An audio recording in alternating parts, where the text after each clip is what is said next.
This was a great one. Blake and Kalai. So we had a chance to sit down and speak to a couple of the rescue captains from the Honolulu Fire Department. They spoke to us about growing up on the island and the advantage of getting to know the water. They spent some time talking about the uptick in rescues of tourists that hit the hiking trails and water challenges that leave them in trouble, and how one of them may or may not have been a star in Baywatch Hawaii. Kalai, this one's on you.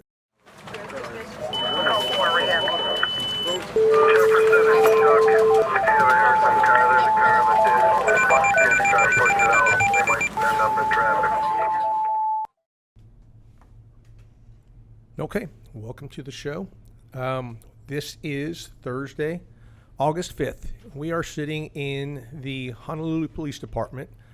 I guess, is this considered downtown Honolulu? Yeah, okay, so we're in downtown Honolulu in the police department building, sitting around, going to have a conversation with some of the rescue heroes of the Honolulu Fire Department, and I just made you all rescue heroes. Typically, what I like to do is start off with something like we talk to first responders and firefighters, but I don't know if I'm quick enough to get away from you guys, so I'm going to stay away from those types of jokes. You guys look like you're a lot faster and stronger than me.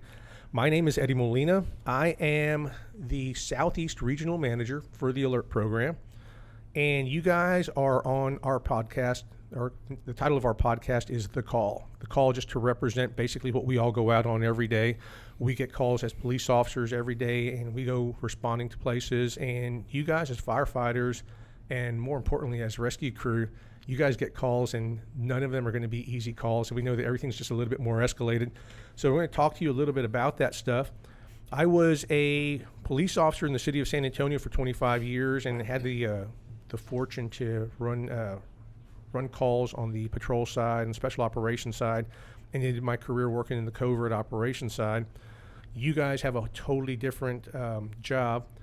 I'll let my partner introduce herself before we move too far. Emily, if you want to do that. Yeah, I am Emily Pettit, the regional coordinator for ALERRT, for the ALERRT program. Cool. And also on the panel, we've got a special guest with us that kind of partnered up with us on this trip. We're spending a week in Honolulu, getting to know the department better, both fire and police department better. And we've been fortunate enough to get partnered up with them on different training regimens that we're bringing to the islands. And this week we had the good fortune of meeting up with a new partner. Mike, you want to introduce yourself? Mike Little, and I come from Los Angeles. I work with the Regional Training Group. I actually sit in the Joint Regional Intelligence Center, which is the fusion center for the Los Angeles region, actually 6 counties. And I'm in what we call a senior intelligence officer position there. But I coordinate a range of training initiatives, intelligence sharing, that kind of thing, ensuring that we have the right interoperability with our fire partners, our law partners, and other public safety type folks. One of my big projects is complex coordinated terrorist attack planning, so ensuring that we're prepared for when the big balloon goes up, to prepare to respond effectively as various disciplines. Awesome. And across the table, let you guys introduce yourself. Blake, if you want to go first, we can save the names for last. Sure. My name is Blake Takahashi. 22-year on the job with Honolulu Fire Department. Currently assigned to Rescue 1 First Platoon. I'm one of 6 rescue captains. I've been doing this for a bit now. Awesome. Thanks for being here. Aloha. My name is Kalai Miller. I'm 25 years with the department. I'm a search and rescue captain at the Rescue 2 unit. We only have 2 rescue companies for the entire island or the entire county. I've been about 15 years in rescue service, so that's a great career. That's awesome. So one of the focuses, I talked to one of the higher ups on the fire department side, who's one of our partners, Chief Craig Uchimura. Mm-hmm. He was nice enough to hook us up with you guys. So one of the things that I really wanted to focus on is the things that you do at work, because there's so many rescues going on out there, and the general public doesn't really understand the nature of what the technical rescue units do and just how often you guys are called out. And I know from the law enforcement side, we used you guys all the time. We asked you guys for information, and we had a recording yesterday where we were talking about breaching, And we learned so much from the fireside, and I spent so much time stealing stuff from the technical rescue guys in San Antonio. I hope that they're not listening to this, but it's really cool to listen to all the stuff that you all learned. You've helped me on ropes so much, and I really appreciate that. All the training that you guys is top notch. All the training you guys bring is top notch, so I really appreciate that. But before we hit that stuff, I'd like to hear a little bit about what it is that you guys do on a day-to-day basis and what brought you guys here. Blake, did you grow up on the island? I did, yeah. I was born and raised here. Went to high school here and ended up going away to school, to college on the mainland, and then came back home and took the test, got lucky, and got into the fire department pretty shortly after that. Awesome. So college on the mainland, how did you pick, what was the impetus for getting off the island? I wanted change. I wanted seasons. I wanted snow, but I also wanted a chance to continue on with my sports at the college level. So I ended up going to CU Boulder. Great place, beautiful town. Got to play water polo there. Just had a blast. That's awesome. So Boulder, Colorado, it's a little bit different. Elevation is different from the islands. What was the biggest change? What was the biggest difference that you noticed? Well, one, the culture change. I mean, just coming from Hawaii, I was born and raised here. Didn't get out a ton, so that was a big one. And then also just experiencing the different seasons. Actually having snow days and all that kind of stuff. So that was a big one for a kid from Hawaii for sure. That's awesome, and it's good to hear that. That's a long way from home. What was communications like with you and your family? I mean, the Hawaiian people are very family oriented, and so what was communications like with them back then? I don't know what age range you're at, but I know in my days when I was in school, we didn't have cell phones and we didn't have the email system so quickly. We didn't have Instagram and all those to send messages with. Yeah, we didn't have the He'd social roll up media. a little message on the pigeon, tie it to the leg, and send it home. Telegraph, that kind of thing. Yeah. No, I had the weekly calls with mom for sure, and then the spattering of please send money. That's great. So CU Boulder and water polo. That's awesome stuff. Kalai. Yes. Kalai. So before I ask you any other questions, I want you to explain your name a little bit, but you were nice enough to give me the whole name. Can you give me the whole name? Clifford. Is this a Hawaiian class or in Hawaiian language class? Yeah, just Kalai is my middle name, and typically in Hawaiian families you go by what is your Hawaiian name, and even if it's not your first name. And so shortened version of mine is Kalai. Kalai mai kalani is my whole name. Just means like a calm that comes from above. There's a little story with how I got that name, and my mom being set at ease on her way to the hospital to give birth. But yeah, it's just kind of a thing here. If you have a Hawaiian name, you pretty much you go by that, especially Right. Yeah. But then when you go to the mainland or run into people that aren't used to pronouncing the Hawaiian language, it can get to be a challenge. Some of the names are pretty easy and straightforward. Mine is one of those that's a little more challenging, but what the heck. How many words is there? How many is it? Several different words or several different names that makes your whole Hawaiian name? It's a few different words, but like the Hawaiian language only has 17 letters, as opposed to like the 26 that you would have in English, and it's just different kind of sounds and different ways that they use the language and different sentence structure and all that kind of stuff. So it's a whole different deal. That's a rabbit hole right there. Yeah, that's cool, and it's interesting to me because I did not know that the Hawaiian language only had 17 letters. That's interesting stuff. Yeah. So I know that in our family and several families of my friends, when you're fixing to get in trouble, your parent uses all of your names all at the same time. Does your mom still do that? Oh yeah. Yeah. That's when you know it's coming. Definitely. Yeah. Do the same with my kids too. So That's awesome. That's a learned skill. Have you followed suit with your kids and used the Hawaiian naming system? Yeah, my son's name is Clifford. That's awesome. Great. Yeah. Junior. You call him Junior. No, but they each have an English name and an English family name and a Hawaiian name. So that's great. I think that's one of the most beautiful things that the island is filled with beauty.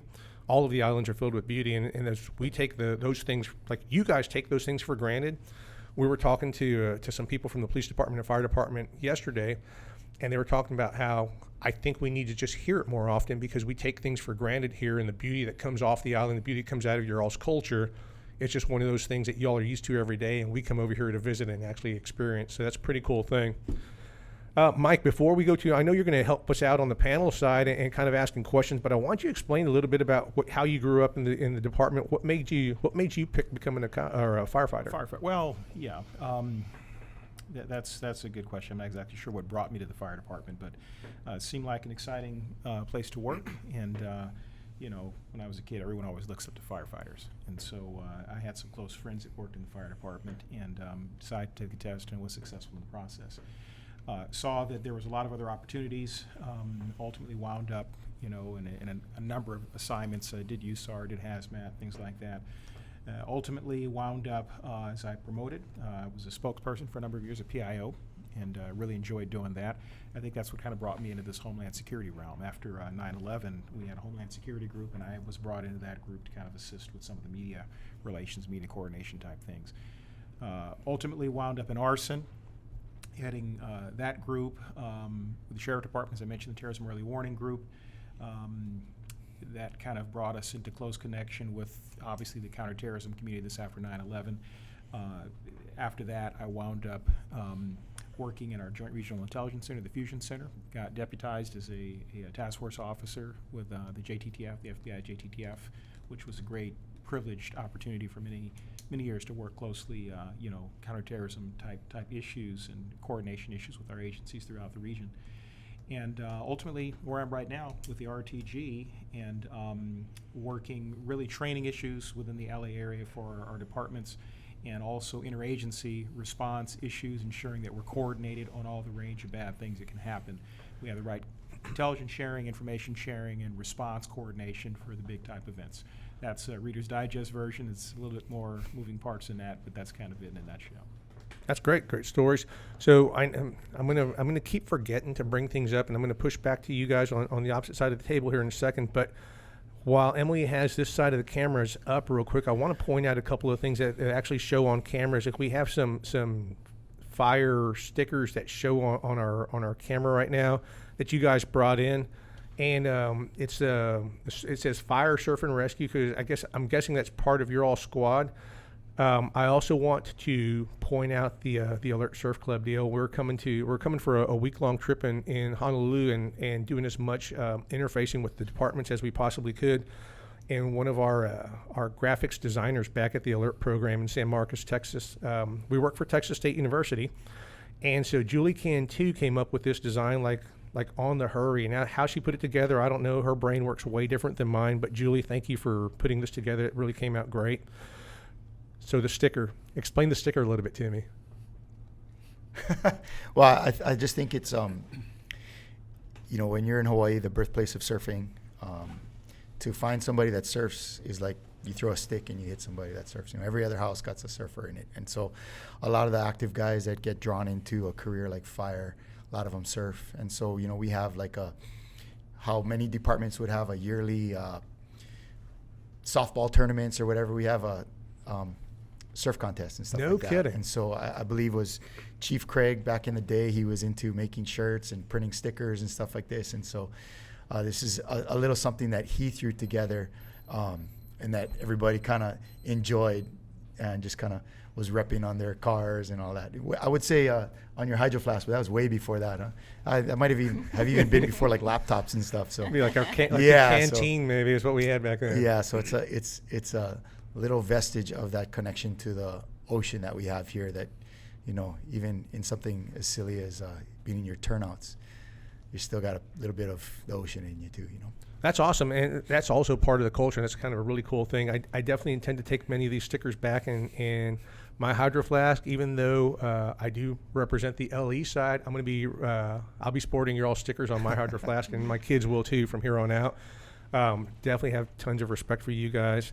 So surfing competitions, like an intramural type of a deal, that sounds freaking awesome. Tell me about that. Did you ever compete in that? Either one of y'all ever compete in that? I have one time. It's fun, and it's just camaraderie kind of thing, and they do it in conjunction with the other city departments, like, you know, the lifeguards will come and the police department. And although fire and police departments are much larger, the ocean safety guys always crush it. You know, That's the awesome. lifeguards kill everybody. When it Of comes course, to yeah, of course. They're spend their life in the water. Did you guys grow up surfing? Yeah, Yeah. for sure. Yep. For sure. Yeah, tell me about that. Do you all remember your first surfboards? What was my? Yeah, I remember my first board.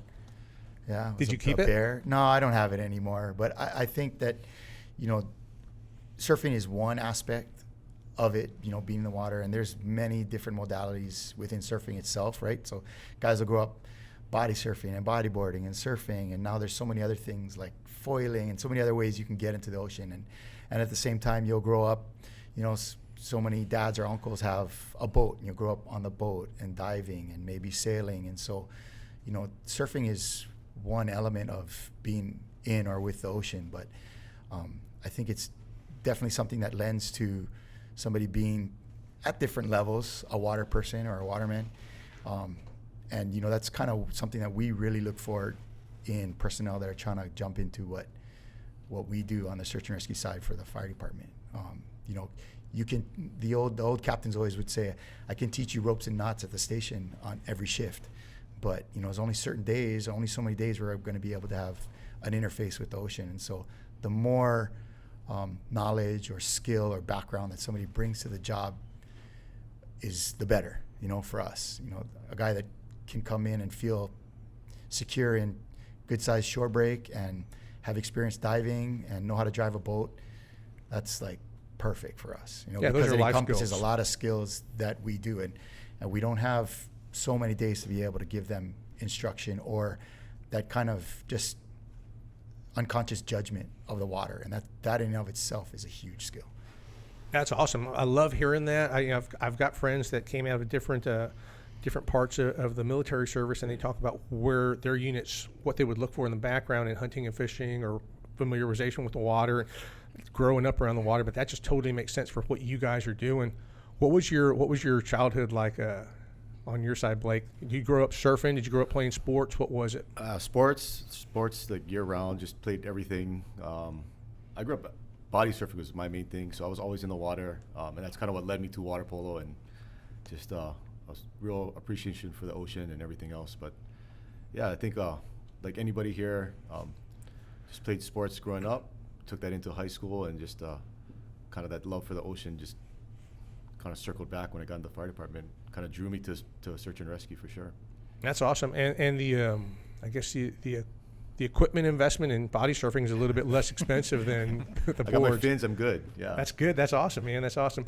So and so one of the things that I learned along the way, I had the opportunity to play a lot of baseball growing up, and I was able to go on a trip. It was almost like a mission trip going down to Mexico to go teach some of the little leaguers baseball down there, and they have a great little league down in Monterrey, Mexico.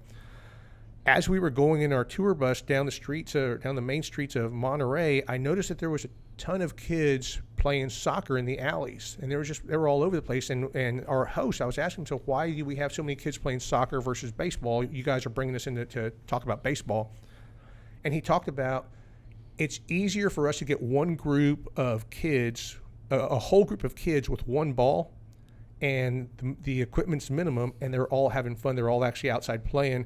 Versus baseball, where everybody has to have a glove, and there's baseballs and there's bats and all that stuff. That totally made sense. It put things in totally different perspective for me. So on the Hawaiian side, when you guys, it seems like everybody grows up in the water, everybody grows up surfing. Do you guys have something in place to where you guys inherit somebody's board or pass that on to somebody else? And what do you guys do with that? It just seems like, I don't know because I've never surfed, but I would assume boards are fairly expensive. Yeah, especially nowadays. Yeah. A surfboard is easily, you know, in the neighborhood of $1,000. Wow. But I guess there are some, you know, more formal programs. I'm not totally aware of them, but, you know, everybody's got a cousin or an uncle or somebody that's willing to pass them a board after it's got a couple dings and you pass it on down. But, you know, in Hawaii, we live in an island, right? And so I don't know what guys do in landlocked mainland parts of mainland that are landlocked. But over here, you go to the beach. That's what we do. Instead, you don't go to the park, or you go to the beach. Right. You know, and you make it a family day often, or if your family has a boat, you go on the boat. That's what you do. That's the recreation. And so, you know, oftentimes the kids grow up with a lot of just comfort in the water and just gaining life experience unconsciously by getting into a sort of a hairy situation or pushing their boundaries a little bit.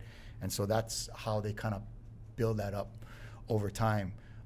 Yeah, and it's easy. Anybody can go, like you said, to the beach and body surf and borrow the cousin's fins, or uncle, let me try your board. And but it's not so much like how they would do in Australia, where they have those surf life-saving clubs, and they groom these kids coming up, teaching them stuff like paddleboarding and rescue work and all of that. We don't have so much of that here, but you know, there are a lot of opportunities to get in the ocean. There's, you know, canoe paddling clubs that a lot of families or kids will join, and there's a lot more just interface with the ocean on a daily that you don't really, you know, calculate. But then by the time you're all grown up, you realize, oh, I spent a lot of time in the water. That's awesome. The canoes are very interesting to me, 'cause I've watched programs on how they build the canoes, and the distance that people traveled in canoes throughout history. I find that very interesting. So I like your reaction right off the bat. What's the longest distance y'all have ever gone in one of those canoes? Well, And I've done the was that Molokai on or Channel, off but duty? It's off duty for me, but it was actually, we paddled the Molokai Channel. I'll let Kalai get more into that, because he's a spokesperson for outrigger paddling. But it was actually with a fireman club. Like, we got together, just a bunch of firemen that wanted to compete and do the race.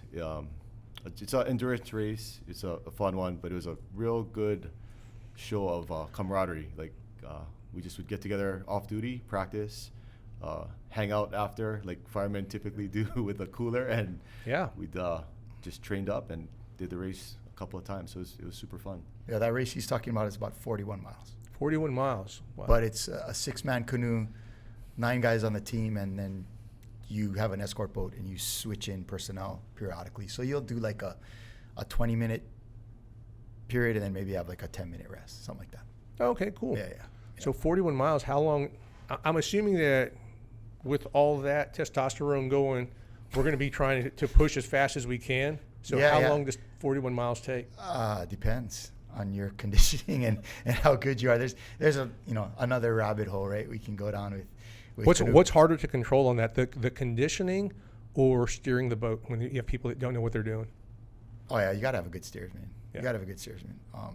But yeah, conditioning is a lot of it, but you got to be able to work together, just like the firehouse, you know? Yeah. Like, you can have big, strong guys, but if they don't know how to work together, and they don't know what they're doing, or they don't know how to use their equipment properly, or don't have the right amount of experience, you'll see a bunch of little old guys with gray mustaches smoke them at the fire scene. You know what I mean? Yeah. Just because of that Absolutely. experience and the time that they've put in. You know, I've been involved in races in the neighborhood of 100 miles, and again, it's a conditioning obviously plays a big role in it, as with any athletic event. Sure. But you know, as with anything, once you dive into it, it's so many facets of it. You know, like playing golf looks easy, right? That guy gets a club, he swings it, he hits a ball, big deal. What's so hard about that? Yeah. And then you know, you go out there and golf, you're like, good Lord, this is it. It takes forever. I can't hit That's the why I ball don't straight. golf. Yeah. Yeah. 100-mile race. What kind? So I'm assuming that you take all your supplies with you, food and stuff like that, food and water. Yeah, that one was on a sailing canoe, but you're paddling and sailing, and that's about an 8-hour race. Wow, And that's a there's long no haul. changes on that one. Okay. Yeah. Long haul. It sounds like fun. It is. It's you know, that's one of the things that we found. So growing up in the special operations community, we always had guys that were pushing each other, and that was the best. I thought that was the best. I was always around people that were better than me. At best, I would say I was a mediocre to lower mediocre athlete, but I had so many guys that were so strong and so capable of doing anything. It's like you put them in the water, they can swim. You put them on a boat, they can paddle or they can steer. It's like these guys were just capable of doing anything. So it was always something for me that they pulled me along. We would go out and do adventure races or marathons or whatever. It's like, hey, let's go do it. And of course, you know, it's like, well, of course we're going to go do it. You know, nobody's going to say no. But these kind of island activities are just awesome. I love hearing about it. Okay, so you have all kinds of water experience, and you guys came into the fire department. What was the reasoning for you guys coming into the fire department? Like, did you guys have a history of that? Did your like family history on those? No, not for me in particular. My backstory is just like Blake. Went to school here, went to the same high school as Blake, went away to college in the mainland because that's pretty much what you do when you go to that high school. And then came back, trying to figure it out as an early 20-something, and was going to get my passport because I was going to Tahiti with my cousin. And his father was a fireman. And he's like, hey, let's go. I got to sign up for the fireman's test. And I was like, okay, I'll sign up too. What the heck, right? I mean, what's going to be so hard about that? We went to Tahiti, came back, took the test, and I did well enough to get right into the fire department. So it was never anything that was intentional, but once I started exploring what it meant to be a firefighter, even before getting in, the more I talked to other guys that I knew that were firefighters, and it was like, oh, wow, this is great. You work how many days? You guys do what? And even though I was a college grad, and I think historically people wouldn't, that's a blue collar job. You went away to a private college and you're gonna come back and be a fireman. That was a big joke, right? When we got in the firehouse was, oh yeah, bro, I went public school. I didn't go to college, and I got the same job as you. Your parents wasted all that money, right? I love it. It paid off in the long run, though. Yeah. As far as extra points on the promotional exam and stuff like that. But I think it really became more of a lifestyle thing. The going to college was about, of course, an education, but it was about jumping through expected hoops. And now you're 20-something, you're out of school. All right, bro, what you gonna do with yourself? Make some what life, are you gonna yeah. do with real life? And so it was just I was so lucky to have been given that opportunity, and how it's played out in my life and how it's enriched my experience in so many ways. I mean, What was the college? I went to University of San Diego. Okay, cool. Yeah. So you guys talked about the high school, and I want to push into the fire stuff, but there's so many interesting parts of what you all did. You all talked about going to the same high school, and y'all were looking at our poker chips, and I don't know if they actually show up on the screen, but I'll hold it up, and maybe the guys can, maybe we'll get it really doesn't show very well, but we have a new logo for our program, and it's a flag, and we show all the colors that represent all of the first responders, the fire guys, the police guys, the dispatchers, everybody, EMS guys. And in our logo, we include the term one team. And you guys said that was part of your all's high school deal. Explain a little bit about your high school. What was the school y'all went to? So we went to Iolani School. I went there way after Kalai graduated. Many years. But no, it's so that was Father Bray was like one of the founding football coaches for the school, and his concept, You said Father Bray. and it's a Catholic school? It's Or Episcopalian. Episcopalian. Okay, Yeah. cool. And so his motto for the team, all the teams, was Iolani One Team, and it's basically just exactly that. Everybody, no matter where they came from, just worked together for the common goal. And his wasn't a goal of winning; it was just one of sportsmanship, good teamwork, camaraderie. Those are the things that really drove athletics, especially at our school. So, yeah, Iolani One Team was kind of yelled out every game, every practice. So, Wow, Yeah. that's awesome. It kind of sounds like it melds straight into what you all do now. Yeah, for sure. You come. I didn't play football for Iolani, but I know when the guys come out of the locker room to get onto the field, it says one team above that walkway there, and everybody, touches that on their way out. And so, it does really transfer into what we do. There are, interestingly enough, quite a few guys that went to Iolani that are part of our rescue. So Awesome. just to give you a picture, we have 2 rescue companies. Each company is staffed with 5. So that's only 30 individuals that are assigned to rescue out of a department of about 1,200. So we're a pretty tight-knit group. And we've come up through the ranks together. And it's really that same concept. We are a small team within a bigger team. But everybody tries to bring to the table what they can and pull their weight. And so it really kind of gives that same feeling of one team. You know, and it's a hard sell to the guys that went to the rival high school, right? We're not one team, that or that. But really, I think, you know, when it's all broken down, we do try to approach it like that. You know, Yeah. we try to be tight. We try to be, you know, communicative with each other, and hey, what's going on? You know, not only on a department level, but on a personal level. Yeah, like absolutely. My sister's husband is a rescue captain. It's like that, and we kind of all came up and grew up in the fire service together, as do the younger guys. You know, they're all taking all these hard classes together, and Everybody they're the ones that are knows. going to inherit what the guys before them have built, as we have. Yeah, you all know each other's families. You all know each other's kids. Yes, Everybody, yes. you know, you go to the parties. You do all that Yes. stuff. Yeah, and that's kind of that's the brotherhood that we all talk about. Yes. We all talk about that. How thick are you guys with athletes and military guys, or people that come out of those services?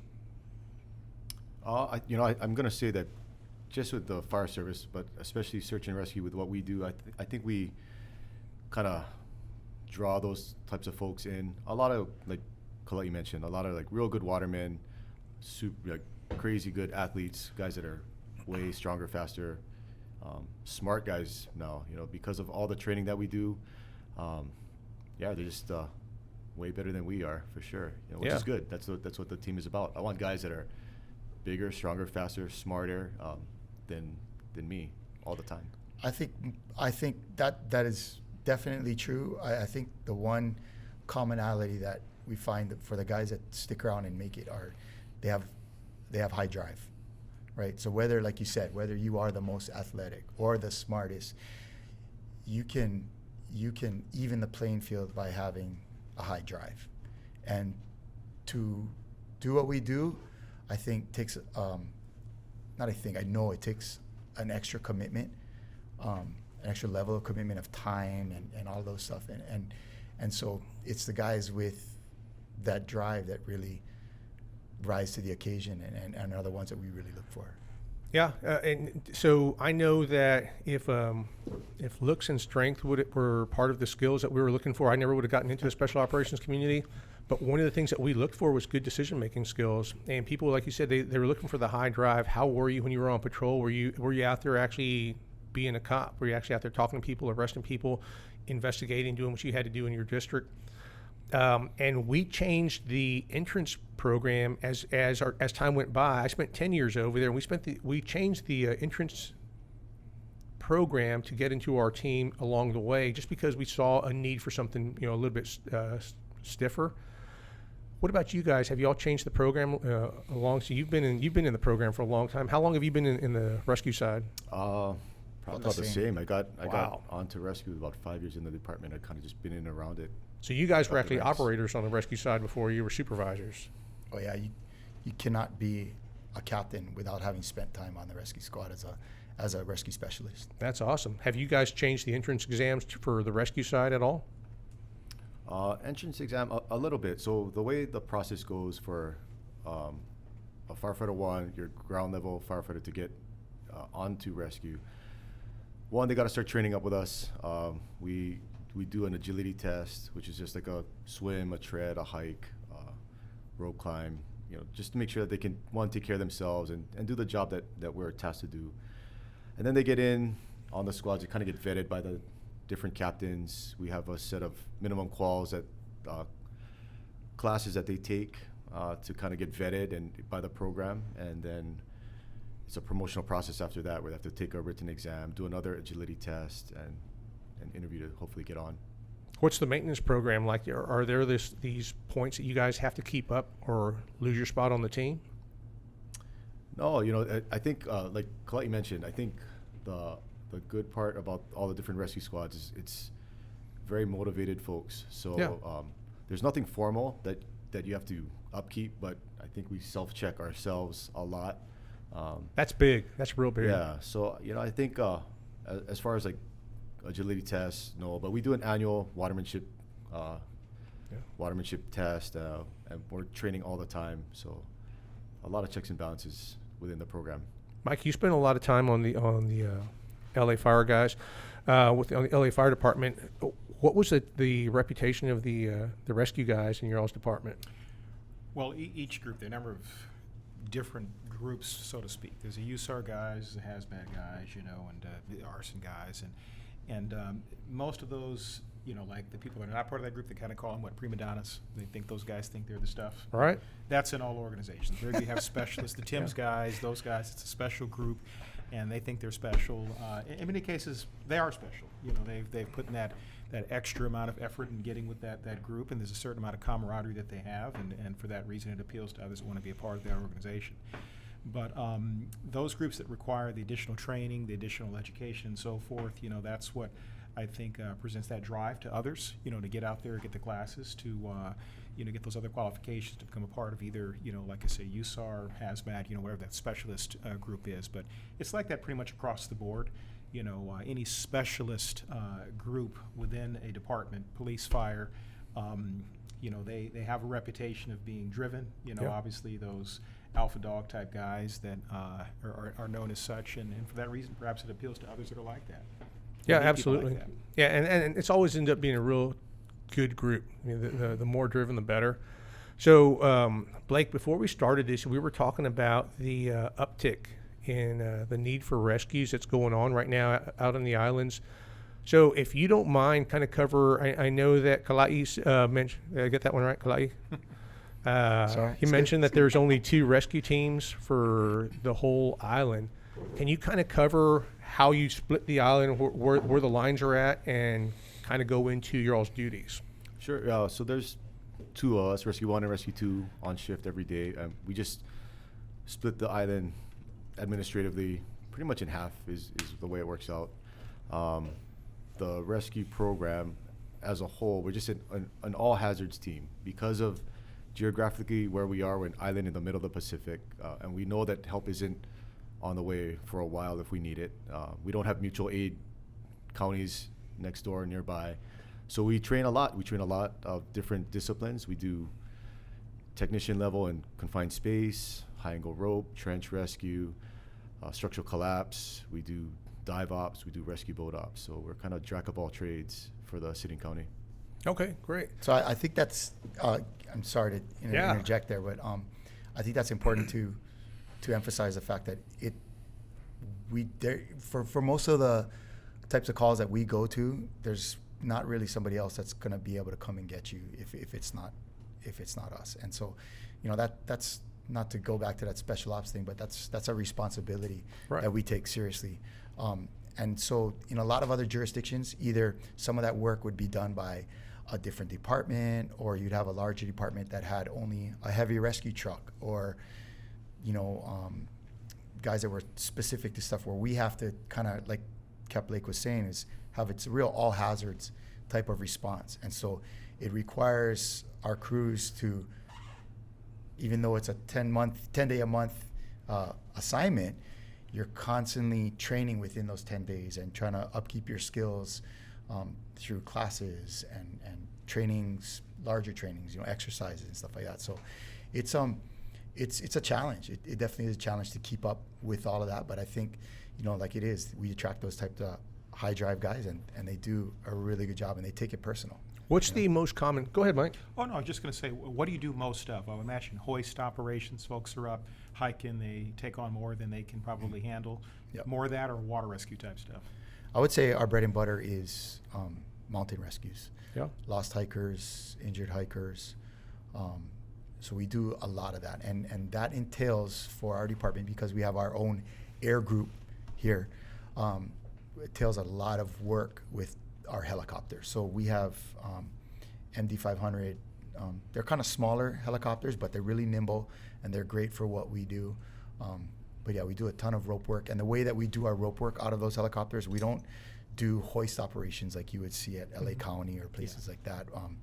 We do all rope work out of the back of the truck, out of the back of the helicopter, which would entail, like, you know, lowering or rappelling out of the helicopter, and then doing short haul type operations to bring our patients back to a remote landing zone area. We use a lot of parks, and whether it be along the shoreline or up in the mountains, we use those as small landing zones that we operate our LZ out of, or our command posts out of.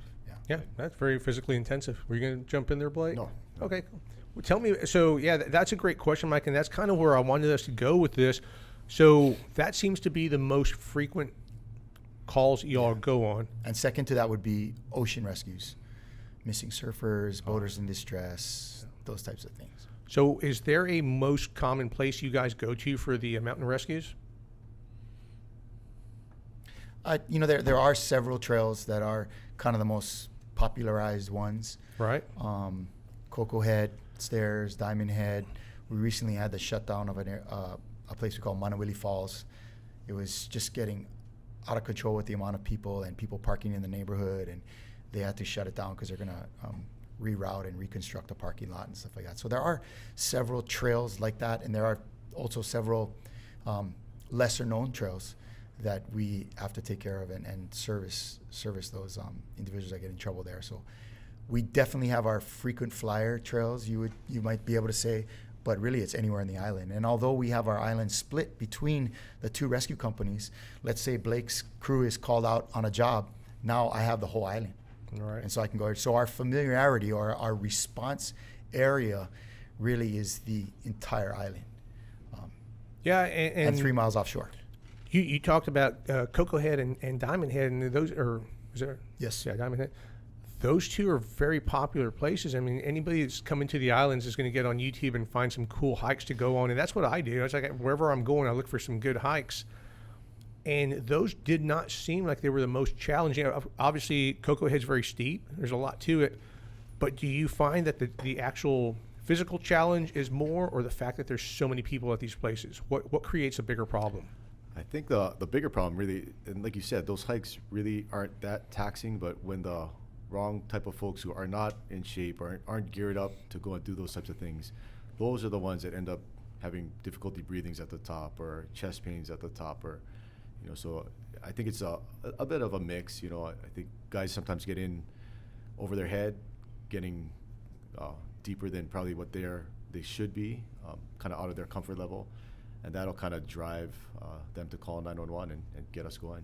So real quick, is there anything in place that where you guys, the rescue guys, you guys are out there performing the rescues, do you guys ever go out on the weekends and go hike these trails or go find these trails and go see what there is out there or what's going to create problems or challenges for the general public? Yeah, I think we do. We on duty we'll pre-plan trails and everything, as well as I'm sure all of us we go off duty on our own time with our crews or on our own. I take my family and we'll just go and pre-plan and take a look at places. Yeah, Mike? No, just you mentioned 3 miles offshore for water rescue boats in distress and such. Coast Guard also works with you. Is that what you have? Coast Guard and Ocean Safety. Ocean Safety. We actually were down at the Coast Guard station here at Barbers Point yesterday, just kind of having a meet and greet with them. They have a fairly frequent turnover of personnel. I've been in the same department for 25 years, and those guys are just coming on this station maybe for the first time. And so it's every jurisdiction for them, I'm sure, is a little bit different, and here, of course, is no exception to that. So we do work with them, and we're just talking to them about our mode of operation, which can be really different from what they see in other places. And then, of course, we work very closely with our Ocean Safety Division, and this is where they pioneered using rescue watercraft or jet skis to do rescues, and those guys are incredible. I mean, big ups to them. They are really groundbreaking on what they do, and because our ocean conditions can be really adverse. We're known for big waves in Hawaii, but that's not it. There's a lot of our wind swells and currents. It can be, our coastlines can be treacherous if you don't know where to be and how to be in that place. Well, and the reason why I bring that up is because with most other agencies that obviously are, port departments or, that have maritime type operations, they don't have the kind of expertise or experience that you would have, obviously being here on an island. So the Coast Guard folks would tend to be the more experienced and the better at handling, water rescue boats in distress or, other kinds of situations requiring, maritime operations. Here it probably would be different, where your folks would perhaps be, is this accurate, more skilled because you're career professionals dealing with water issues? Or they're also career professionals dealing with water issues, but I think what I see plays a part in it is a lot of that local knowledge. Going back to that's kind of what I mean. Knowing the area, knowing where the currents are. Okay, the tide is rising. How much is it rising by? In this area, current's going to push that way. Let's go look over there. And we work a lot in conjunction with our ocean safety because of the knowledge that they have. And although each one of the agencies, that being ocean safety and fire, rescue, and Coast Guard, we each doing things a little bit differently, but man, when we can be communicating well with each other, and everybody brings in their slightly different capabilities, it can be really effective. And I think we can deliver a really good product altogether for the community. But I think it's important for listeners maybe to understand that in the course of a day, we can have scuba or boat rescue, then I'll do a mountain rescue, and then we might be called out to a confined space. And there's very few crews across the nation that are responsible for that variety. You know, you'll see us rolling down the road with our fire truck and a 22-foot boat attached to it that we take everywhere with us. And then we're gonna go meet up with a helicopter and work in conjunction with all of that, and maybe ocean safety and Coast Guard as well. So it's the spectrum of things that we can get involved with on a daily basis and need to be prepared for is pretty wide. And frankly, people might think, oh, you're overtasked. How can you do all that? But I think it all goes back to, man, we love that. That's why we got involved in this. Nice. Because, you know, I grew up here hiking and hunting with friends, but we were also surfing and diving. And the rope work stuff is incredibly interesting. That leads you to the con space and the trench. And it's all, and they all really play into each other, you know? Mm-hmm. And so it's fun for us, and we really thrive on it, I think. And this, honestly, this guy probably more than anyone, you know. This is the always guy, looking for a new challenge. Yeah, I get that. So I was telling you that when we're fixing to go somewhere, like the general public will look at YouTube or we'll just Google something. Hey, I want to go do some trails in Oahu. Is there a recommended site, or do you guys have a program to, like, I was asking you all about, like, where y'all might go do a trail yourself. Have you guys ever considered popping up your own videos up there to say, hey, this is the Honolulu Fire Department, this is the things that we're seeing on the trails, or do y'all do any updates like that, or do you have a recommended site for us to take a look at before we pop on some trails? I think from the department standpoint, I don't think we've ever put out anything formally as far as like trails, but I know that they're kicking out a lot of just hiking safety, a lot of safety tips out to the general public, and I think it's something that it's definitely a gap that needs to be filled for sure. Sure. So go ahead. I think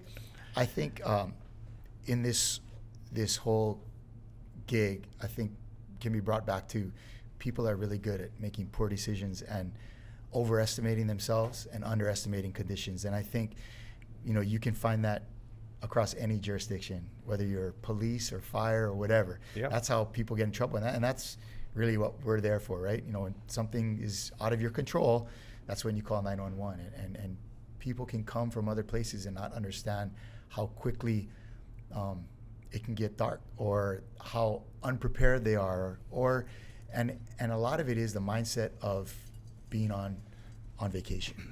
Yep. I'm here to maximize the most out of every day, and you know, it says it's get dark in 2 hours, but that's okay. Let's go do it. And all of a sudden, they find themselves dark, and they didn't bring a flashlight or water, or so and so twisted their ankle, and they're an hour in on a trail, and what are they going to do but call 911? And so we have a lot of that, and frankly, you know, the public education outreach that I've seen, you know, the Hawaii Visitors Bureau is trying to do stuff. Oftentimes, hotels will put it on their hotel TVs and stuff like that. But honestly, if you're a tourist, you don't want to listen to that. It's like, yeah. Get me a Mai Tai, and what adventure are we going to go on today? Yeah. And Absolutely. Where am I going to get my selfie? Oh, there's a waterfall over here. That's where I want to be. No clue for what the weather is doing, or, you know, or flash floods, or whether it's getting dark, or what your capabilities are. Oh, you know what? I didn't bring my hiking boots. That's okay. I'll just go in my flip-flops.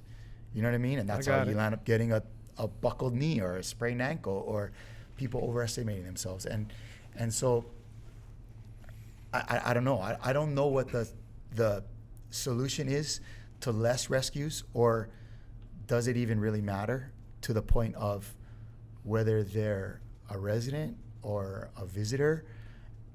When they call 911 and say that they need help, my responsibility isn't to question, well, how did you get into this problem? What decision did you make? Right. We're going, and we're Yeah. going to deliver the service that we're trained and prepared to deliver. That's our job. True professionals. And Yeah.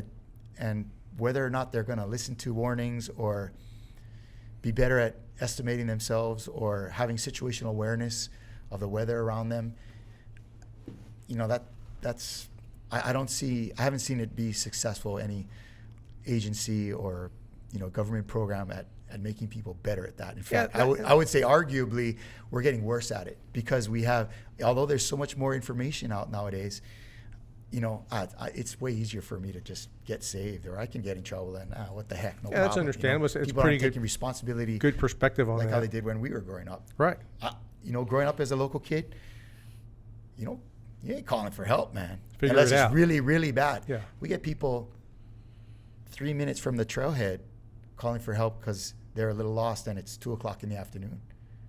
Bro, I'll keep hiking until you find your way out. You know, I mean, that's what I would tell my kid. I like but that. you know, maybe that's not the environment that Yeah, is absolutely. out there. You know, or maybe these people are coming from a urban setting and they're not used to this kind of thing. And we can go down that rabbit hole, but I think I'm using that term too much today. But really, when that alarm goes off, we're going. And up to a certain extent, you know, we thrive on that. That's why we're there. You know what I mean? And you guys are the ones we want there, obviously. All right, so you guys have this forum to talk to people right now. If I'm going to prep my backpack or my go bag for the day, and we're going to go out and hit some trails, I'm going to go hit 2 or 3 different trails today. What are the top 5 things you recommend people packing with them? Top 5 things. Put on the spot. And I know that for the most part, you guys would say it's common sense, but maybe not everybody thinks that way. How about you? Yeah, push it out to us. It's uncommon, right? Yeah. Water, a cell phone, general idea of where you're going. I'm not sure what else. I think a cell phone is important, and I think just within the cell phone, you can say, okay, what apps do you have on your cell phone? Yeah. You know, do you have an app that's going to drop a breadcrumb trail for you so that you can find your way out? Do you have, have you paid your bill or have a good service where you're going to get service should something happen to you? You know, do you know how to find on your iPhone the compass feature that if you swipe to the left or at the bottom of it, it's going to give you your coordinates, right? So I think, you know, to answer your question, like Cap Blake said, it's water. It's a working cell phone with a charged battery and maybe an extra battery charger pack that you can take with you because you forgot about all the apps that you had running in the background when you went and I didn't have a chance to really charge it last night. And I've got a video of myself the whole time. Exactly, Yeah. right? So, you know, they're ready to have all of their Instagram profile up and ready to go, Yes. but they didn't take all these other precautions, and maybe they're just not aware of it. You know, your cell phone can be a flashlight, but it kills the battery pretty quickly. Yep. So if you have an extra pack, that helps out a lot. You know, water, for a lot of our visitors, it's sunscreen, you know, proper footwear, a long sleeve dry fit shirt to keep you cool and from getting sunburn. Let somebody know where you're going, when you expect to be out, a lot of those kind of things. Yeah. I think Those cell are phone, common sense for some yeah, people. Yeah. the cell phone has changed not only the ability for people to request help, but I think it's changed recently our game and how we approach what we do in the last several years. And I think Blake's a really good guy to talk about that, about how we're using the chip in a caller's cell phone to help us get them help. That's awesome. Yeah.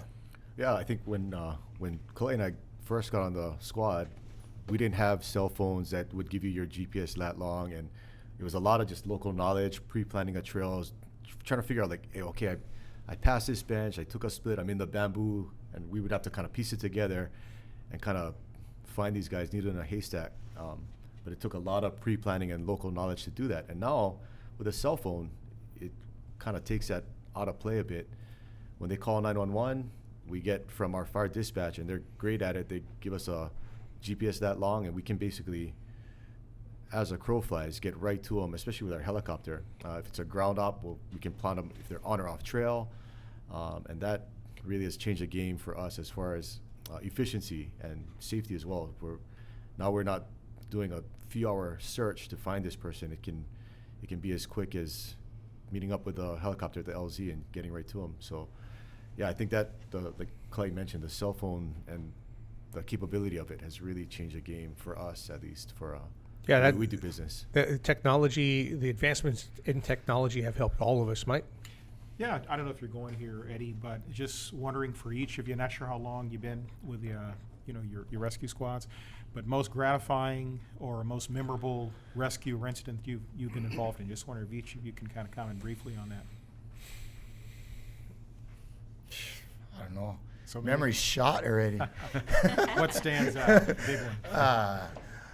I think, there's definitely been harrowing ones, or you have that person that runs into you at Home Depot and is like, I know you don't remember me, but you brought me out of the mountain one night and this and that. And so that's pretty cool and gratifying. And I'm sure there's several. I'm a little bit at a miss right now, but one that always affects me, even before I had my own kids, was that are involved with kids. And, even as a firefighter, having to render aid to a young child that is hurt bad or something like that matters a lot to me. I remember one where this couple of moms took their kids hiking, and same thing, they underestimated or overestimated themselves and underestimated time, and they were now stuck in the mountains with their kids, a couple of them pretty young, like 4 years old, 3-4 years old, and it started to rain on them, and it's nighttime. And so once it's raining, we can't go in with the bird. Now, of course, it's the tropics. We're 21 degrees north. It's not like freezing Texas rain, or how it can get cold in parts of the state. So that's one thing we have going for us. But we had to trudge in there, and it took us about an hour to get to where they were, and they were all okay. Of course, nobody was hurt. And look at these little kids, and they're kind of a little bit scared, and the mom is a little bit panicking, but it's like, okay, come on, you. And we just put the little ones on our backs, and we carried them out. Wow. And that was, an hour hike. And at the time, even now, that's not such a big deal. You should be easy, do that. Throw 40 pounds on your back and walk out for an hour. That's every day. But it was cool for me, and one of the ones I remember, just because we turned what was a bad situation, and we kind of tried to make it fun for them and set them at ease, and how they kind of just appreciated what it was. But that's not a harrowing story of a life or death situation. But I think it speaks to the heart of what we do every time. Is somebody's in trouble, nobody wants to call 911, right? It's you're in a state of vulnerability, and being able to go in there and make a situation better for somebody, and they come out of it feeling positive. I think at its heart, that's why for many of us we get into the fire service. Yeah, and you call it. You say that it's not a life and death situation because they had their ability to call you and ask for help. Yeah, of course it wasn't. It could have easily turned something. It could have really turned bad for them. But it takes the mindset of what you guys are recruiting into the service, into your rescue squad, to be able to do that, because nobody else would be able to in that situation turn it into a game for the kids. And that's what you all did. You all saved their lives, but you all made it a good thing, a learning experience for them. And that's perfect, because it attaches to what we were talking about, having a good go back, having a good prep before going out on trails, and we're talking about that. And it's a great rescue story. But you're talking about the moms taking their kids out there. Emily, as a mom, you have a couple of kids that are fairly young kids. Is there anything special that you would want to ask these guys, maybe to pass on to your boys? Guess questions that stuff you can prep them with. Off the top of my head, only just listening to y'all, thinking about what we would think is common sense, is not really, or what y'all would think is common sense is what we. That's exactly what I was thinking. If you could teach your kids anything, and it takes years, and there's plenty of adults that don't have it. It's common sense, but more specifically, I think it's situational awareness. Being able to, and it's, how hard is that nowadays when you have a supercomputer in your hand that, you know, how often do you see kids crossing the street looking like this and not even Sure. paying attention? That's but I'm in a 13-year-old. crosswalk a crosswalk is not a barrier that's going to stop a car, you know. And just being able to teach them situational awareness, I think the ocean is probably the best instructor of situational awareness. To be good in the ocean, you have to be able to constantly being aware of factors that are influencing you and calculating how all of that's working together, you know, to impact your safety or the completion of whatever you're trying to do, whether it's catch a wave, catch a fish, drive this boat in here. And so I think situational awareness is huge. And in law enforcement, fire service, I think that is one of the most important skills you can have, but in life, for sure. Yeah. I mean, I don't know, what do you think, Blake? Oh, yeah, I agree completely, 100%. Yeah, so common sense, right? Prepping for it, working as a team. We hit on a lot of good things. So one of the things you did not touch on with the go bag is first aid kits. So what are you guys doing on the fire side? Do you guys have anything in place for public education as far as first aid is concerned?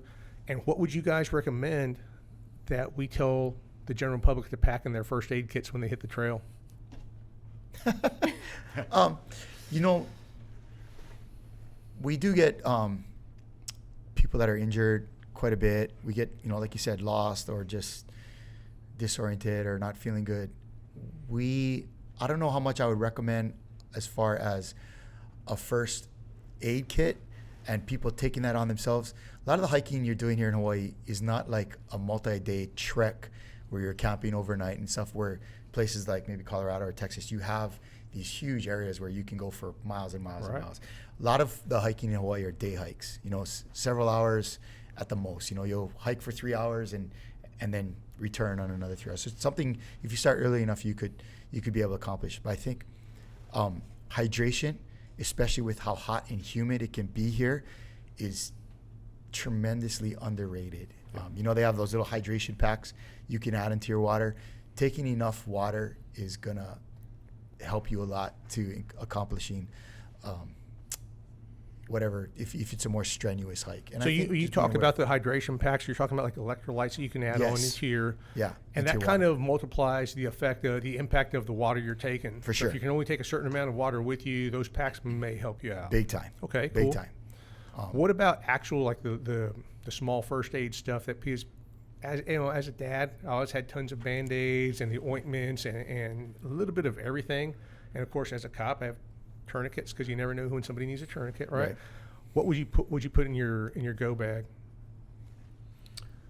You know, that's a tough question. I think it's just going to depend on the person, right? They're going to have to be pretty self-aware that if something goes down, they should be able to take care of themselves. I think that's kind of what goes back to like how you try and raise your kids. That's kind of my goal with my kids, is be able to take care of yourself, be self-sufficient. So as far as like the first aid kit stuff goes, one, they'd have to know how to use it, whatever it is that they bring, right? Like get out there and take a look at it, practice what it is. But slings are good. We use a lot of SAM splints. They're just like hard splints that we can wrap up injured ankles or fractured arms and things like that. You know, your basic Band-Aids and everything else would be good. You're just something enough to be able to package up and make your way out off trail if you have it. Cool. Go ahead. What seems to be a kind of a more, you know, because our hikes are shorter, what seems to be a more common use for the first aid kits is what people take on their boats. That's kind of always a really important one here too. You know, we have jellyfish that you got to be aware of, and none here that are like lethal, but they can really ruin your day. And if you have like a spray of sting ease or some way to mitigate that is great. You know, a boat with a prop and a lot of line, man, you can get somebody severely cut. So having a tourniquet is a great small item that won't take up a lot of space that you can have in your boat first aid kit. You know, people are at the beach and diving in and having fun. Where I live, there's a sandbar nearby, and everybody takes their boats there. And periodically, guys will have too many beverages and they'll break their net, you know. And having a sea collar there, it'd be a great one just to start some type of SMR right away. Right. And that's, again, a small, lightweight piece of equipment. I think people can get really overboard. I got this great first aid kit, and it's in this big Pelican case and all that stuff. And it's like, well, do you know how to use everything in there, right? Because putting on a tourniquet, although it can be fairly straightforward and easy, if you've never done it before, you can do it wrong. Absolutely, right? yeah. And when's the last time you checked it? One of the things we don't have going for us here as far as the humidity in the air is that stuff like that deteriorates so quickly, especially in the marine environment, right? When's the last time you checked? Look at my first aid kit and somebody's hurt and you bust it out and nothing works in there. It's all deteriorated, right? Yeah. So there's that too. So that all takes maintenance and knowledge and, again, awareness. Right? So what's the coolest training evolution you guys have been a part of? Where have you all gone for the cool training, or what training class do y'all stands out for you guys? Well, so we're on an island, so we try and bring in as much as we can just so that more of the gang can take part. We do a lot on our own. So I've paid out of my own pocket, my own time.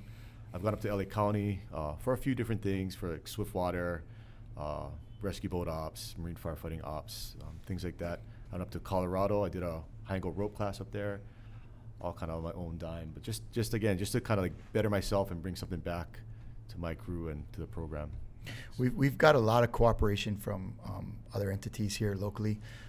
We have done some really cool trainings recently at an abandoned portion of our refinery here on island, which is awesome, doing highline stuff there. We've done really great highline exercises and trainings at our stadium, where we're sending guys across on a highline. Just this month, Wow. They shut down part of the H3. It's an elevated freeway on the windward side. And we went in there and did a drill where we staged, because if somebody jumps off the freeway, they're going to land on terra firma for the most part, right? And at that point, you're doing your rope work more for just patient access, and you don't necessarily, it might be easier to come from the bottom to do the body recovery. But we did a drill where, hey, this guy jumped off and got stuck in a tree. So now how are you going to do it? And that was pretty fun, and we employed some tactics using a high point off the side of our truck with an Arizona Vortex, and did a litter scoop down there with, we just used a Jose, we call him the hose dummy, down there, and sent our guys down to do that, and use our boat trailer as the anchor point for our haul field, stuff like that. So that was a great You're using technical terms. So remember, we got the general public listening to you. You got an Arizona Vortex and Arizona Vortex is basically like a tripod, and Yeah. we have a ability with something that one of the guys that has come from the mainland to train with us, he kind of came up with this thing he calls the chingadera. Yeah. But it's we have a hitch receiver off the side of the truck, and you can stick that into, and one leg of the tripod can be attached there. So now you have a high point for over the edge work. Yep. That is secured with a hard leg to the side of the truck. So you have compression and tension to support that tripod, and having a high point when you're coming over the edge as far as retrieving a rescuer with a litter, like a Stokes basket, up and over the edge. A high point can make all the difference in the world, as opposed to just trying to scoot over that edge. Makes it And more is that where the Arizona Vortex, can you kind of explain what the Arizona Vortex does for you mechanically, or what that does for you guys on the rescue side? So an Arizona Vortex they like to call it a multi-pod, Yep. but it's basically a tripod that can be, through its engineering, is designed by a company called Rock Exotica, and it can be used in a whole bunch of different configurations, from a single leg to a tripod over an open manhole in a confined space type incident. So we train that and use that, and one way we're using it is for over the edge type, like say somebody went off the edge of a roadway, for recovery or for, rescue off the side of that. And so that's how we used it in this incident. And Yeah. so it just basically creates a high point for the rope to go through. And once that rope is through a high point, it makes all the rope work exponentially easier, especially when it comes to patient care and what the rescuer has to do on his side, navigating that edge, in particular coming back up. and geometry and the actual dynamics of what the tool itself is, well, that that leads a lot to it. But do you find that creativity is a part of what you guys are doing? Yeah, so something like the Vortex is a perfect example where it's not a one-trick pony. You can use it in all types of different areas of tech rescue. So, yeah, like Kalai mentioned, we'll use it at confined spaces. We could use it at a trench. We'll use it for elevator rescue. Something that we can take off the truck and we can use it for multiple things. And exactly what you're saying is just be creative based off of the training and experience and everything else that you can just make it happen, which is a big thing of the guys that we try and get or that are on the squads. They can really make it happen. Problem solvers, creative, and it's a real big thing for rescue for sure. Yeah, absolutely. Mike? No, we're good. I'm just enjoying the discussion. Okay. Good stuff. So and really that's Good clarification on that. something that can be multi-purpose for us is always important. On one side of our truck, we're gonna have a rope cabinet, and next to that is a cabinet that's full of Paratech struts and lifting gear. And the other side, we're gonna have airbags and all kind of hand tools to be able to build, shoring for a building collapse. And next to that is a cabinet with underwater dive propulsion. And then next to that is our billy pea basket that we use to rescue people out of the water. And so these guys in our trucks have to be able to be proficient in all of those, and the more ways they can use the same piece of equipment to be effective in different things, that's less equipment that they have to be responsible for the knowledge of, right? You're talking capabilities, care and maintenance, how does it work, capacities, all that. They have to know that stuff at a drop of a dime, right? And it can't be just one guy that knows it. Everybody has to be proficient in all of it. Everybody. But at the same time, I think I always stress to my guys, nobody's an island, right? Being a fireman is a team sport. Yeah. Yeah, and although I'm the captain and maybe I have the final decision on what our tactics are going to be, a lot of times the guys on my crew, they're could be more skilled in a certain genre than I am, or they have a lot to do as far as input. And so, is that even possible that somebody's more skilled than you? of course. I got some really Blake, solid Blake, guys. you have any? I got some really solid. Maybe not Blake, With no comment on it. but I got some really solid guys on my crew. So I think, I rely on them for that. And that's what you want. You want the guys that work with you to be better than you. For sure. Do you guys, now I know with Honolulu PD, they have some situations where they would support, say, the other islands in a specific situation. Do you guys have any provision where you fly out and support, say, a complex trench rescue situation where you'd go to other islands and support those agencies elsewhere off of Oahu? Well, years back, we actually had a state USAR team, which was made up of all the different counties. We had rescue personnel from all the different islands. And when that was together, there was a big dam break where there's a wide area search. They actually sent a handful of us over to assist with that and body recovery. That thing has since disbanded. Our state USAR team is no longer. We have stood up resources for hurricane events and tsunami events locally here, just within like the USAR world, but we haven't deployed. The need wasn't there, but we're ready for sure. We got the manpower, we got the equipment, and I think it's something that just needs to be worked out between the different counties. So do each of those other counties have their own USAR rescue squads? Well, every county has rescue squads. Gotcha. And they train for the most part the same stuff that we do, Got it. because just the geographics of being on an island. Like I said, you got to be able to kind of handle whatever comes your way for at least the short term, right? If we get a large scale natural disaster here, it's going to be, I'm going to throw out 48 hours before we get a USAR team from the mainland. I know exactly, maybe quicker or whatever, but we're going to have to exist on our own for a while. And so to have the training and equipment to do so, is important. Now, our department, because the population base for the state is mostly on this island, our department is much larger than any of the other counties, although their square miles might be much larger than ours. Gotcha. And if anybody has the manpower or the equipment to be able to go to another county and render aid, it would be us helping them. Unfortunately, the type of natural disaster that we might get, although could be focused more on one island than another, if we get a tsunami, it's going to mostly, it could affect several islands. We get a hurricane, it could affect several islands. And so, it does take a certain amount of preparedness and resourcefulness. But Solid. yeah. So what's the most remote place that you guys have had to perform a rescue? Any trail or waterfall or cove off an island? Is there anything that stands out? Nothing stands out in particular. You'd be amazed at where people can get to up in the mountains. It's you get there, you get overhead with a helicopter, and it's like, how did you get to this spot? You know, like there may be no established trail. They may be down a hidden valley where they're at a summit. They drop down to these valleys where they're just sheer faces after that, and it's like, it kind of blows your mind. I don't know if Kalai has anything different, but it's pretty amazing where people end up sometimes. Yeah. As far as remote, as you know, if you're talking distance from a populated area, the island's kind of small, and so we can get pretty much anywhere in the island fairly quickly with our helicopter. But Yeah.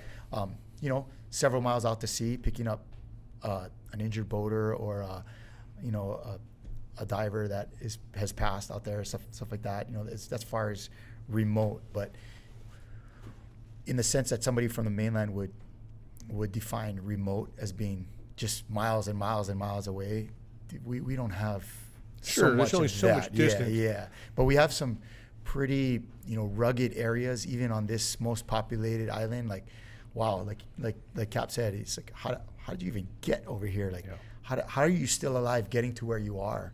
You know, guys sliding down the side of a mountain, and he held on to a tree all night until we could come and get him. And that's one of the things, like we talked about earlier, temperature.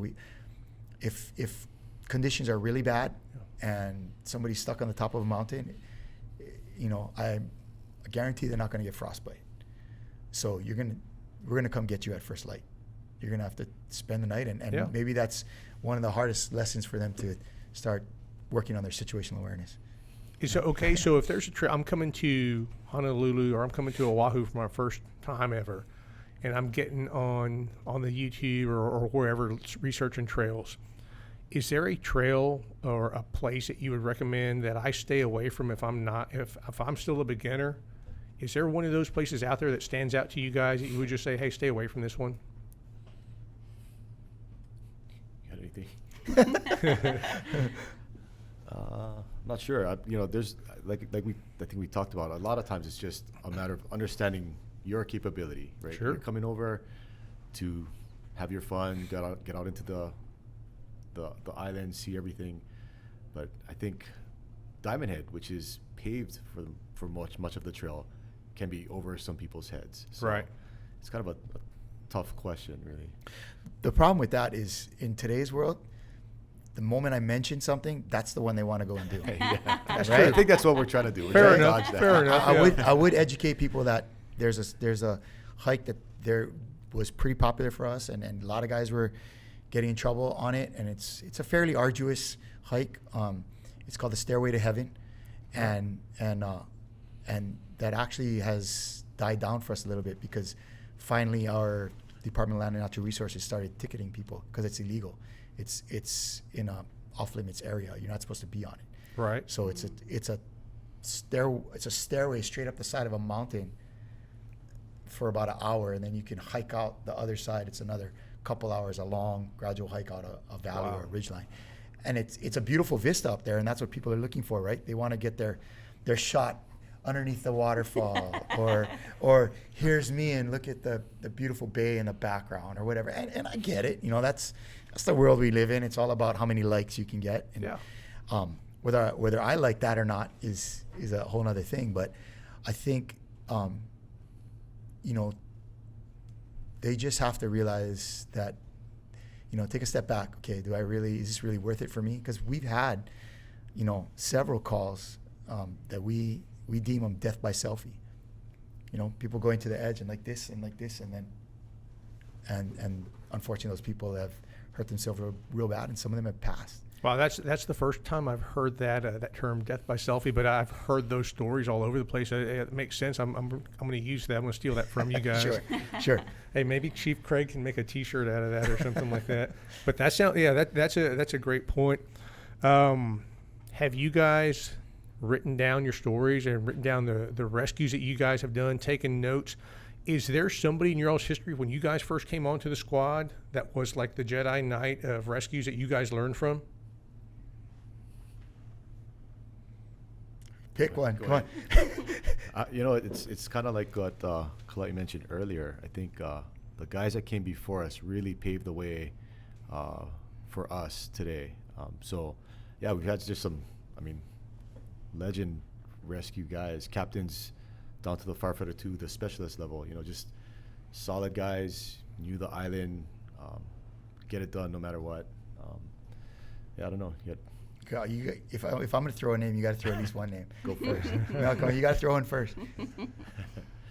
I remember being a young kid involved in paddling, and we were at paddling practice, and there's this little jetty next to the boat ramp, and we were practicing in there, and we're coming back from a run, and there was this guy standing on the end of that jetty, in surf shorts, no shirt.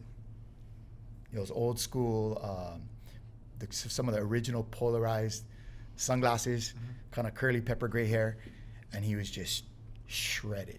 I was like top shape Hawaiian man, just had that look of like steel, who is? And I was just like, who is that guy?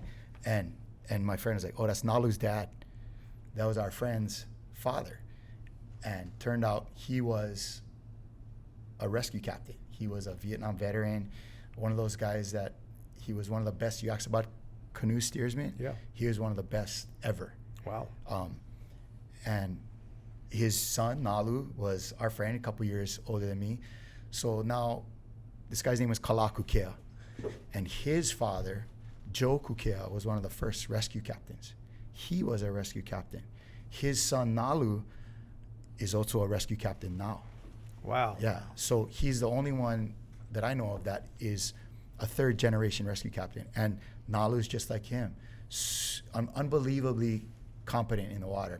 He's so good. He's a really low key kind of guy. And he was my captain for a little while. But just the amount of knowledge that a guy like Nalu and of course Kala bring to the table generationally. That's what they did growing up. They're in the ocean. They're doing all these things, and to me, that's kind of one of the reasons. Like, what does that guy do? Oh, he's a rescue captain. And I was 15, 16 at the time. Oh, that's what. That stands out. Yeah, for sure. And that was kind of like the old timers like that. They were just like legends. Yeah. Like they did stuff that was like. But they would go to. Remember the time they went to Kauai and did that body retrieval, and they rappelled down the side of this steep cliff in this. You're talking about. Out of the way, middle of nowhere kind of place, and they slept overnight with the body because there was too late already, and then they worked their way up over time. Those guys, Wow. Snooki Pie, guys like that, and that was kind of that generation before. Those guys were just, the training wasn't as, organized as it is nowadays. These were just badass guys, that became firemen and got on rescue because they were the guys that could do anything. And then more recent generations, it's been guys that went out, got all this formal training and technical training, and brought these programs back to Honolulu Fire Department and built up our rescue cadre and our technical certification and all our knowledge up to a base of where it is now today. Guys like, Bobby Moss and Kaiu Akiona and these guys that really, we're just trying to keep that up. And so when we say that, we're standing on the shoulders of giants, it's guys like that, really that kind of built all of this that we're trying to now take the torch on and maintain and continue to grow however incrementally we can, But there was those old school guys that were just amazing, like Kala Kukea or Francis Puana, some of these guys. And then there's been in the more, maybe the last 15 years or so, guys that were just saw the writing on the wall. And that was something that was happening within the fire service in general, right? At the time, I'm sure in law enforcement, Absolutely. where they were creating these technical, and guys were writing down manuals and all of this, and rope work was just advancing so fast, and the technology behind it and the equipment and the training. And so these guys went out there, secured that, and brought it back for us. We owe those guys a tremendous debt of gratitude. And amazing what they've brought to us. Yeah, that's huge. That's huge. I mean, hearing the names and hearing that story, hearing that third generation rescue captain, that's a big deal. It is. And I'd love to have somebody sit down and write that story, because I'd love to read it and I'd love to keep it on my bookshelf. But at some point, Blake and Kalai are going to be those legends, those rescue heroes to somebody that's coming up in the somebody's going to be coming up in this. There's a kid out there right now that's paddling a canoe that you guys are going to be the legends to. What bit of advice would you push out to them right now as prospective rescue guys? You, bro.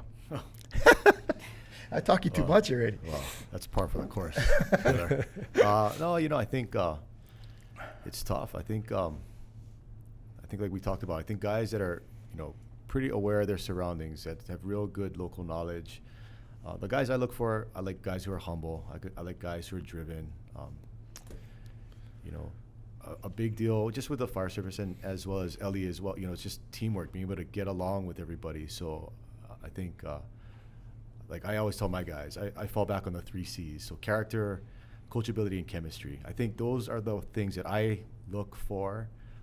I strive to try and bring to the table. But, I think guys who have integrity, guys who can get along with everybody, guys who can just pick up and learn, like Miller said, like, I feel like we can teach guys anything, and they'll pick it up. I mean, look at us. We didn't know anything from anybody before. I feel like, just through the system, the guys that came before us were able to pick stuff up, and just being able to gel and work as a team, as a unit. Like Kalai mentioned, there are a lot of calls, and you mentioned, like, what is your, calls that you fall back on? Really, it's the ones that, nobody died. Everything went well, but it was just me and my buddy, and we just made it happen. And those are the ones where we either laughed about it after, or like, damn, that was a good one. A good one is like, hey, we're lucky, or whatever, So I think the chemistry of it is a big deal. So yeah, those are the things that I look for, and I want the young guys to think about at least. Yeah, absolutely. And at some point, you guys are performing tasks that it's major league quality stuff that people don't realize that you guys, like I said, take for granted because of the island. You guys take for granted those things because of the level of people you hang out around, people you work around, the level of training you guys do on a daily basis. So when you guys finally sit down and write your story, and the movie producer comes in, and Kalai knows exactly where I'm going with this. It's a big story, man. It's a big story. What you guys do is incredible. But if I decide to put a movie together and tell your all story, who plays y'all in the movie? Well, I'm playing myself. Yeah? Yeah, I'm playing myself. I can see that. Shucks, I don't know. Or I could get Jason Momoa. He's taller, It'd be great. I don't know. Definitely. The Rock is playing him, that's for sure. Well, I was going to ask that. Who's playing The Rock, and who's got The Rock? Who's got Jason Momoa? Well, it's interesting. The Rock was in that Baywatch movie, wasn't he? And does that guy look? I mean, all respect to The Rock. I think he's incredible in all the things that he does, but he don't look like a swimmer to me. That's not a swimmer's body. See, all things back to Baywatch. In case you guys didn't know, my friend here was on Baywatch Hawaii. Yeah, I had a cameo everything circles role. back to Baywatch, always. That was a lifetime ago. A cameo. I like the way you're sneaking that in there. I had a cameo. Yeah, he snuck it in. But I think to circle back around to that question you just that Blake just answered was I think make it happen is an important quality, as well as the ability to realize when you can't make it happen. When is it time to pull back, and when is it time to be creative, understand your stuff enough, have some experience, and make it happen, man. Make it work, but safely. I think that's a huge quality. Guys that like give up real easy, and more so, it's like the guys that give up is not even necessarily a choice or an option. It's more so like, how are we going to get this done? Well, you know what? Maybe we can't do it today because, conditions or whatever. But we're going to come back tomorrow. We're going to finish. You know what I mean? Yeah. And that's the kind of guys that I think we like. That take a personal investment in who they are and what their capability is and how they're going to deliver that with their team, and getting in on something and going all the way, being vested in it. I think that's important to me. Obviously, we don't want to just keep on sending guys into a fire or whatever it is after you lost one guy. That's out all the way. But we're going to find a way to be successful. There was a captain that retired recently, and one of the things he would say was, we win. That's what we do. However we got to change the landscape to figure this out, we win. That's what we do. Yeah, I like that. I think that's a great way to wrap this up. Make it happen and don't quit. Yeah, we win. I cannot thank you guys enough. Y'all took some time out of your day and y'all shared personal parts of the story, of your story, and of the fire service and the rescue service. It's real big for us, and it's real big for the public. The kids out there don't know, the parents out there don't know, and we need to share all this information out there as much as possible. Thanks for everybody who tunes in to listen to this and to watch this. It'll be available on both platforms. And all we ask is you guys tune in and check our websites and explore out there. Explore and prepare for your adventures, right? Emily, let's go ahead and wrap this up and fade to black.